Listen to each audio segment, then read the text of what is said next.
Hey everyone, welcome to Direct to Disaster. Hey, you know what I love? The Muppets. And I'm not alone.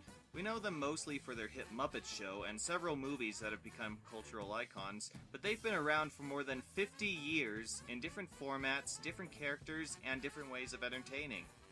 And in my opinion, they're the perfect comedy team for everyone, with fun, colorful, energetic skits for kids, and well-developed personalities and relatable characters for adults. And while some of their projects have been considerably subpar compared to others, they've still found ways to entertain us and live on in our hearts and minds. And you know what else I love? The Wizard of Oz. Like the Muppets, this classic story by L. Frank Baum is another timeless source of entertainment, again giving children a magical faraway land to imagine, while also presenting symbolism and themes for adults to identify and be amused by. Most of us are familiar with the 1939 movie, and it's usually the first thing that comes to mind when we think of the title, but there have been countless variations of this timeless tale that, while they vary in tone and content, all still try to capture the magic and enchantment of the Land of Oz. Albeit some less successfully than others. So take both those elements, put them together, and what do you get? The Muppets Wizard of Oz. Released in 2004, this combination is a match made in heaven. The timeless antics of the Muppets combined with the timeless magic of Oz? It's like peanut butter and jelly, or Dan Aykroyd and John Belushi, or John Travolta and Okay, ignore that last one. But these are two things that have been waiting to be put together for a long time. I mean, sure, the Muppets under Disney haven't exactly turned out masterpiece classics, and this was made following an especially bad run of Muppets movies, but it's the Muppets and the Wizard of Oz! You can't screw this up! So, let's watch the Muppets Wizard of Oz. So the film starts with, I'm sorry, I seem to have accidentally switched to a Disney Channel music video. No, that's the title, so apparently this is the opening of the movie. Well, okay, not every adaptation can have Somewhere Over the Rainbow, so we'll give it a pass. This is Dorothy, played by, Shanti, who works at a diner with Aunt Queen Latifah and Uncle David Allen Greer. You look like one of them girls in a rap video. So Dorothy, as with most versions, is tired of her boring life in generic backwater city of Kansas and sees an upcoming audition with the Muppets as the chance to leave and become famous. I mean, if they like me, I could get out of Kansas and become somebody. However, her aunt thinks that she's not ready to go out into the world until she knows who she truly is. Look, now, you can roll out of here in one of those stretch Hummers and sing all around the world, but you're never going to get to where you want to be until you're happy with who you are. Her uncle, on the other hand, thinks he's still on In Living Color. Well, I don't think I don't know who you're talking about. Guess what we having for dinner? A basket full of kisses, honey. Oh, man! Who put a dipshoe in the deep fryer? I think I liked his other Oz performance better. Look here, I got to have you, baby. So Dorothy manages to get out of the diner and runs to her audition, only to find that it's been cancelled. I'm afraid auditions ended at 4 due to slim pickings. Luckily, she manages to catch up with the Muppets right before they leave.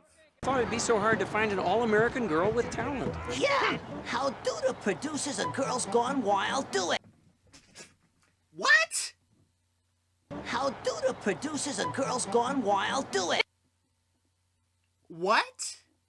Did a Muppets film, a Disney film, a family movie just reference hardcore porn? So, let me get this straight.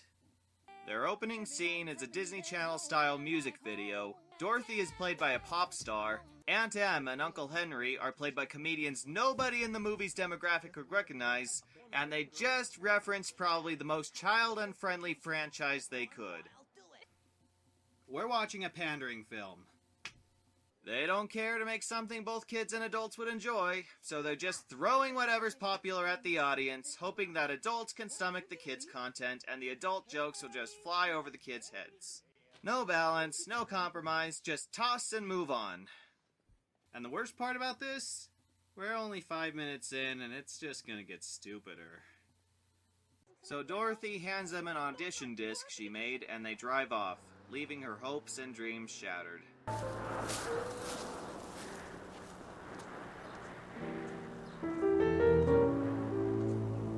Why are you doing that? I thought it would make the moment more dramatic. Oh yeah, that's another thing. Nearly every single joke in this movie is an awkward pause.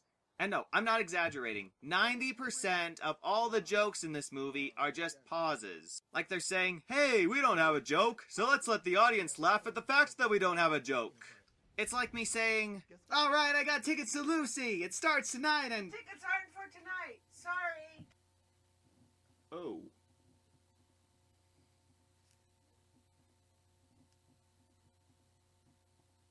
Anyway, Dorothy runs back home just in time for the plot point to come to town. Everyone runs to safety, but before Dorothy can enter the storm cellar, she realizes she forgot one thing. I forgot Toto! And what's Toto in this version? A shrimp. Yep, she risks her life for something you dip in cocktail sauce. And like you'd expect, she gets swept up in the tornado, somehow not being sucked out through a window, and is carried to the magical land of Oz. Toto! Toto! Come on, Toto! Where are you? Oh no, I just realized. If her friend's a shrimp, does that mean we're gonna see... Hola! That's right, Pepe the Shrimp, King Prawn! I don't care, is our Toto for this movie. For those of you lucky enough to have missed this rape of comedy, Pepe was a character introduced in Muppets Tonight who, for some reason, got a ton of popularity and was introduced to the main Muppet cast. He's sort of the puppet equivalent of Rob Schneider, devoid of humor, hiding behind a fake accent. And he never shuts up. I'm smacking like a bad donkey, okay? You got to know when to hold it. No, when to hold it. This is his life. Warts and all. Warts and all. La la la la la la la. But maybe I'm being a little too harsh. I mean, maybe they learned their lesson and he's not as annoying this time.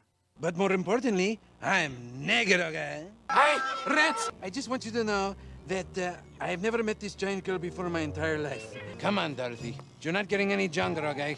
Let's go get famous. Come on, quit busting my shell, okay? My client is A-list now. She deserves the A-list monies, okay? Nope.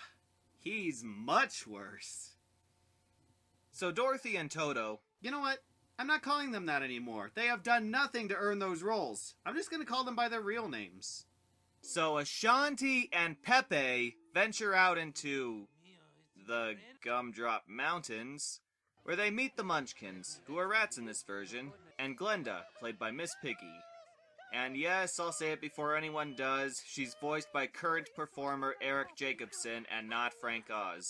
But I think he does a really good job of imitating the voice. Is everything under control here? After all, this is the control room? So tell me, what kind of magical abilities do you have? So like the source material, they find that they've accidentally killed the Wicked Witch of the East, also played by Miss Piggy, and they're given the magical silver shoes so that Dorothy can get back home. I want to be a singer. No. You want to go back home. Why do you want to go back? Gee, why do we want to go back?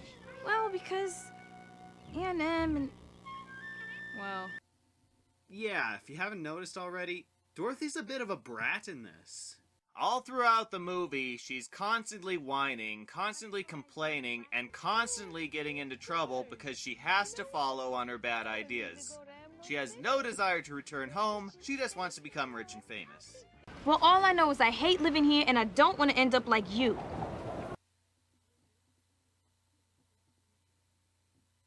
And if this wasn't bad enough, the character is given absolutely no consistency. Her character is completely dependent on whatever the writers think she needs to be for the current scene. So one scene, she's a witch, while the next, she's nice and encouraging. And if she put any effort into her sudden personality changes, that wouldn't be too bad. But Ashanti's performance is so wooden and so blank, you can practically see her reading the cue cards off screen. I want to go somewhere where I can see a concert, or take dance lessons, or maybe even learn Kabbalah. So that scene earlier where her aunt told her to find who she really is? But you're never gonna get to where you wanna be until you're happy with who you are. Yeah, I think what she is a selfish, self-centered, yet still annoyingly bland idiot with more personalities than Sybil. Good job making us feel for your main characters, movie. Good job. Anyway, they're given the silver shoes, after a few more awkward pauses and product placements, They're Manolos! and sent off to find the wizard, who can hopefully send them make her a pop star. Excuse me if I don't really care. And of course, as they're walking down the road, Pepe has to constantly be talking. It's very awkward for Joe, guy, but I think it's very important that we discuss my commission. So, it seems that 50% is easiest. I think I liked it better when you couldn't talk. You're not alone. So they of course come across other Muppets playing the familiar characters. Kermit as the Scarecrow, Gonzo as the Tin Man, and Fozzie Bear as the Cowardly Lion. And again, on top of Ashanti being a lousy Dorothy and Pepe being a lousy Toto, none of these characters make sense for their roles. Kermit is arguably the smartest Muppet of the group. He's the leader, the organizer, the one who comes up with the plan, so why is he playing the Scarecrow in need of a brain? Additionally, Gonzo is arguably the kindest Muppet, always taking someone's side and helping them out even if he doesn't know what's going on. If you jumped off a cliff, he would probably follow you. So why is he the Tin Man in need of a heart? In fact, the only character that makes any sense is Fozzie Bear as the Cowardly Lion, since Fozzie is often nervous and unsure. Wait, this is art, please. Picture, if you will, a bear crawling off stage. And again!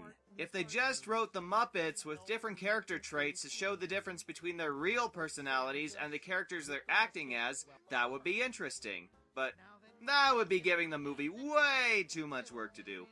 After all, why have character when you can have pop culture references? It's a small world after all. You didn't by chance see that movie, The Passion, huh? What happens in Emerald City stays in Emerald City, okay? Personally, I like the birds. Figures. For those of you who have Dark Side of the Moon, press play now. Because any kid, and most adults for that matter, will know exactly what that means, and it of course fits in with the Muppets' timeless sense of humor.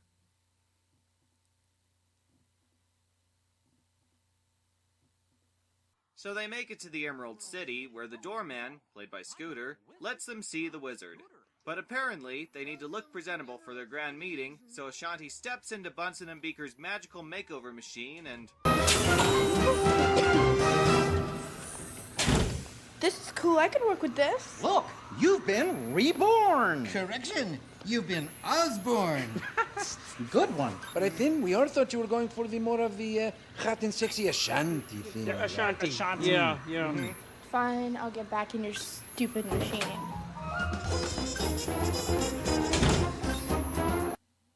Okay, say what you want about the guest appearances in the other Muppet movies, but at least they had a point.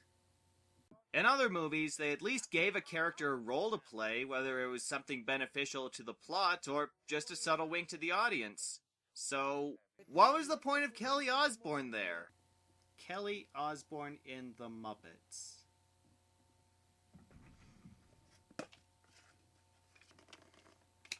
What am I supposed to do with that?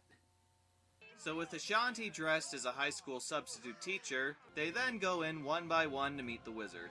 I am Oz, the great and terrible. Who are you and why do you seek me? To the movie's little credit, I'm glad that they stayed true to the original book, with the wizard taking on different forms to be the most intimidating to the person he's meeting with. The Cowardly Lion meeting a dragon, the Scarecrow meeting a ball of fire, the Tin Man meeting a lady that morphs into a chicken, it happens, and Dorothy meeting... Shrek's grandfather? Ooh, aren't you the little girl who wanted to be a big star? Yeah. So the wizard agrees to grant them their wishes, despite the fact that they never told him what the wishes were, in exchange for the Wicked Witch of the West's magic eye. Yep, apparently she's in this movie, also played by Miss Piggy, who detects them once they enter a forest of evil and sends her minions after her. After, you guessed it, another awkward pause joke. Round up the flying monkeys. There's only room for one Diva in Oz, and that's moi. Dun dun dun. The flying monkeys in this version are a biker gang. which was also the case in The Wiz, another movie that completely failed to capture the Oz spirit. So not only are they refusing to learn from their own mistakes, they're incorporating other films' mistakes as well. By the way, this movie was directed by Kirk Thatcher, who also wrote and directed several other Muppets productions. So not even someone with that much experience had any idea how to save this movie. That is sad. So they find the group and start to abduct Ashanti. Right after another awkward pause. Hit it!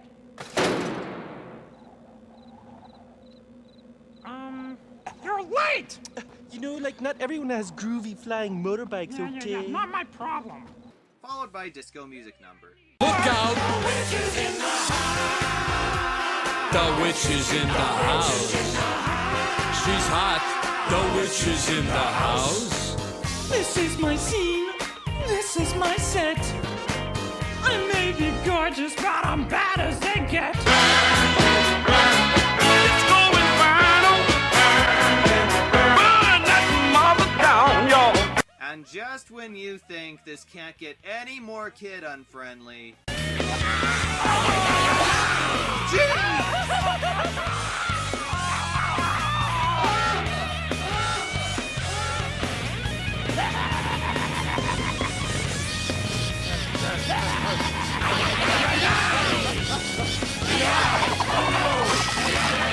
Watch out! The witch is in the house! Nice meeting you, fellas. Too bad you went to pieces on us.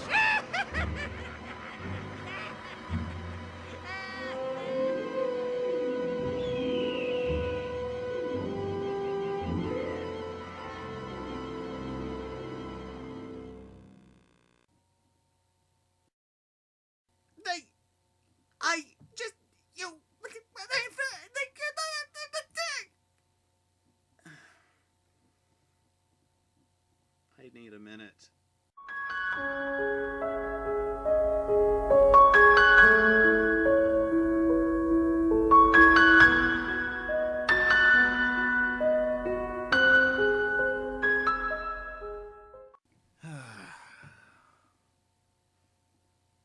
Okay, let's continue. Ashanti and Pepe are strapped to a table with buzzsaws descending to cut off their feet, while Fozzie is in the dungeon about to be cooked alive. No. You're getting through this. Well, at least the terror of this whole situation has scared Pepe into not opening his mouth. Dorothy, before I die, just once I want to hear a woman say she loves me, okay? Of course I love you. Look, Dorothy, I'm flattered, okay? But I can't commit myself to just one woman's, okay? I hope we can still be friends. But you just told me to tell you. See, I know you're feeling hurt, I understand. But time and a razor-sharp blade cutting into your leg will have to get all about me. See, I know you're feeling hurt, I understand. But time and a razor-sharp blade cutting into your leg will have to get all about me. Years ago when his moral fiber was still intact. This young man years ago when his moral fiber was still intact. This young man years ago when his moral fiber was still intact. Shut up! Thank you, Jack. Luckily, Fozzie has a foolproof plan to escape. Ask the jailer for the keys, tell everyone to turn around and close their eyes, and run while they're not looking. No, I'm not even kidding. That's how it goes.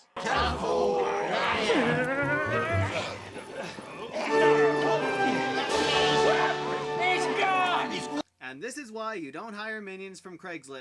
Oh, come on, it's funny! So Fozzie makes his way into the main room, summons the Munchkins, they rescue the two, and Ashanti and the Wicked Witch square off. And then, just as Dorothy and the Wicked Witch charge at each other... Hello, Tarantino. Yeah, apparently Quentin Tarantino's in this movie, in a totally out-of-place scene, pitching ideas to Kermit. And it's not just a quick cameo either, his scene goes for almost 2 minutes. Mutating into Scooter. Scooter And they really hyped his appearance in this movie, too. He's credited on the front of the DVD and the opening titles, he's mentioned in the trailer, and there's even an interview with him as an extra on the DVD. Because the guy who brought us this... Oh, I'm sorry. Did I break your concentration? And this... You really want associated with the Muppets, right? So Ashanti kicks the Wicked Witch into a tub of water, and you can probably guess what this leads to. Oh, I'm getting skinny! And nuts. Now, I really didn't want to compare this movie to the original, since it's clear it's not even based on the original, but in this case, I want to remind you of the witch melting scene. You cursed rat! Look what you've done! I'm melting! Melting! Cheesy and a little strange, but what you expect to happen. Now let's look at the melting scene here.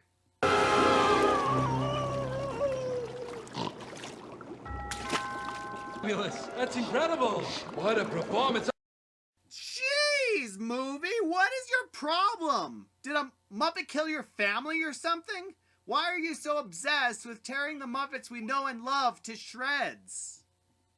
So they get the magic eye, put the others back together, and report back to the wizard, who it turns out isn't a wizard and his throne room is just a movie set. Instead, the wizard is revealed to be Jeffrey Tambor.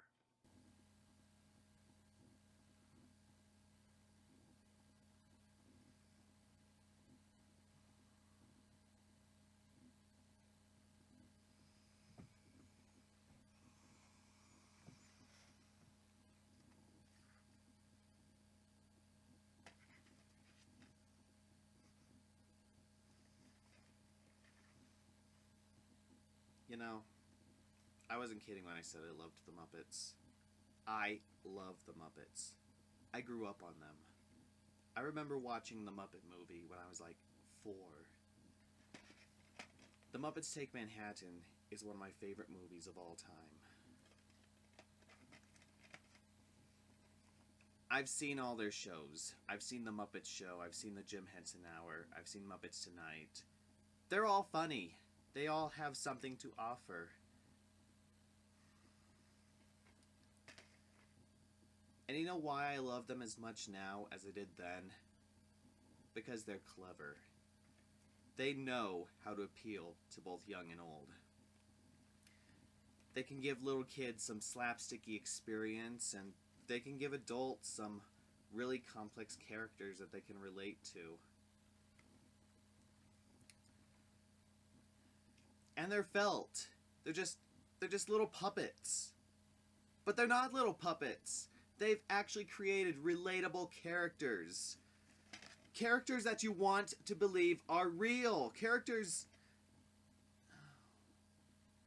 that have been brought to life. And to keep this up for 50 years, through different formats, different shows, different movies, it's amazing. It's amazing how they've managed to keep this up. How they've managed to find something new to do with each one. They are the best. I love them more than Mickey because we always associate Mickey Mouse with the little kids, but the Muppets, it's for everyone. The team behind them has put so much work into them, so much belief that they are real, so much.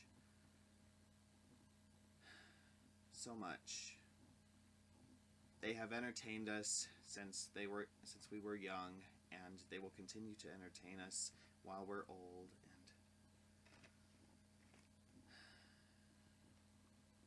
And I'm so glad that I grew up with them. So why are they making these mistakes? I mean, Jeffrey Tambor, the guy from Arrested Development, you already used him in your last movie, Muppets from Space, remember? I mean, heaven knows I'd like to forget that movie as well, but you used him as one of the characters. And guess what? The movie flopped. And now you're bringing him back again for another role in another Muppet movie. Have you learned nothing? it has occurred to me that I've taken completely the wrong tone with this movie. So, without further ado, here's the movie as it would like to be presented.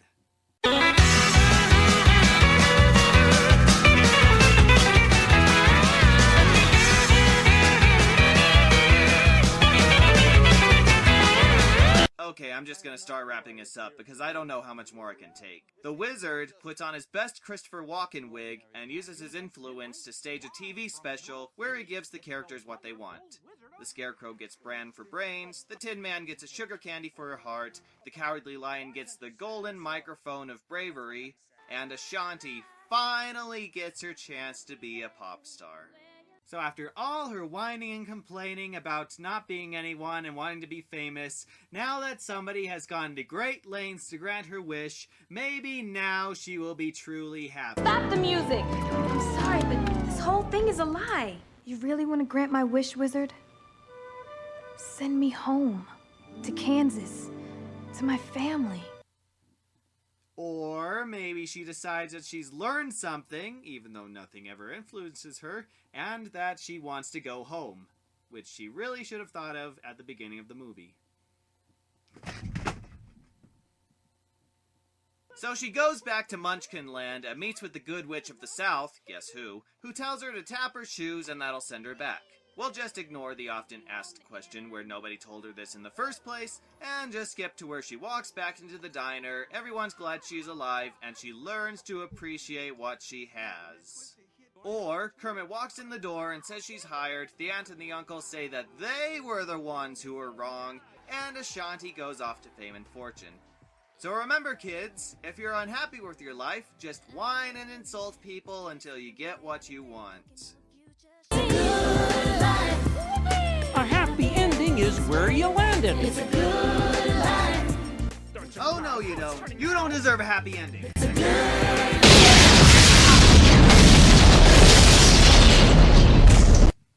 This movie...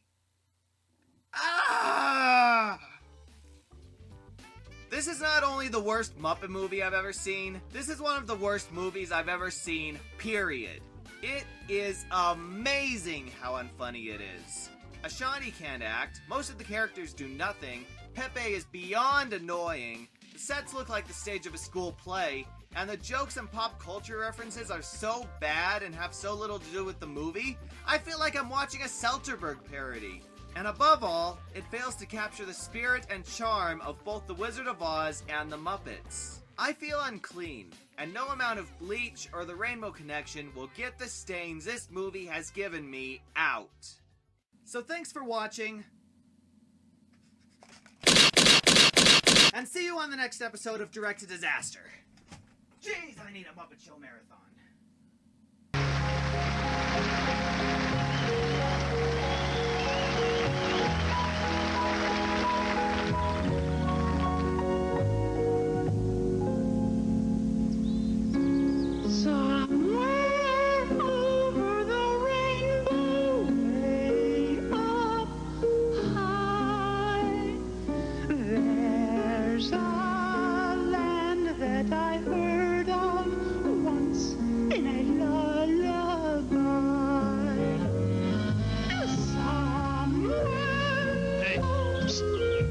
Black and white.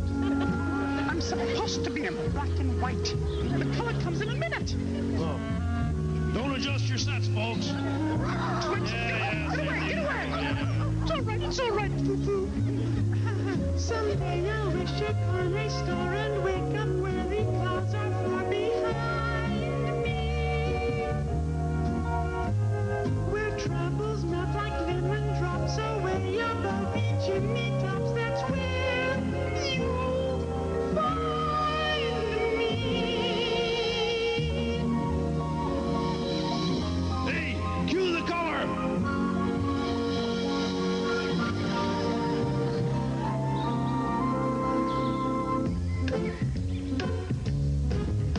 I could while away the hours, conferring with the flowers, consulting with the rain.